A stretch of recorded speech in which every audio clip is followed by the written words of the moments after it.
dabeecad ahaan waxaa lagu tilmaamaa qof dabacsan, sheeko iyo farxad badan, runta aan ka xishoon, Soomaalinimadana aad u jecel. Maryan Mursal Ciise Bootaan waxay ku dhalatay magaalada Gaalkacyo xarunta gobolka Mudug sanadkii 1950kii.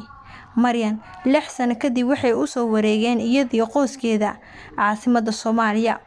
Waxay fanka bilowday iyadoo 14 jir ah.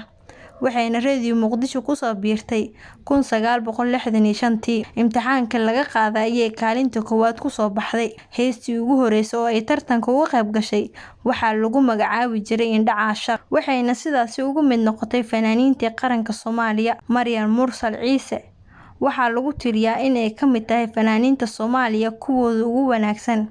Heesaha ay qaaday waxay isugu jiraan jacayl, wadani iyo kuwa ka hadlaya dhaqanka suuban ee Soomaaliyeed. Waxaa ka mid ah heesaha Maryan, bari hore waxaa jiray Buur baa kugu gudbanay, Alow nabad, Hoo gacanta iyo kuwa kale. Maryan waxay aad ugu wanaagsaneyd dhan waliba, ha noqoto heesaha ama dhanka jileynka.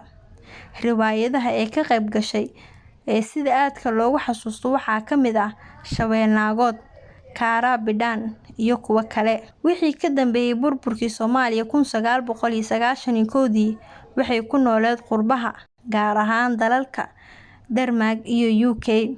Waxay dhashay 2 wiil. Labadeeda wiil ugu magac dartay oo ay ku caan baxeen Kunciil oo noqday fanaan cod macaan oo dibna u qaaday heesaha aabihiis, iyo Keenan Diid oo isna hadda mu'adin ka ah masjid. Waxay sheegtay in caradii ay ka qaaday dadkii ka xumaaday guurkeedii iyadoo Axmed Cali Cigaal inay magacyadaasi u bixisay labada wiil ee isxigay.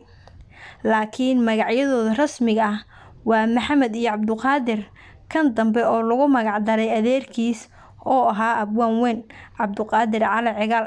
Maryan Mursal Ciise Bootaan ayaa ku dhawaaqday inay gabi ahaanba isaga baxday fanka Soomaaliyeed oo ay muddo aad u badan ku soo guda jirtay.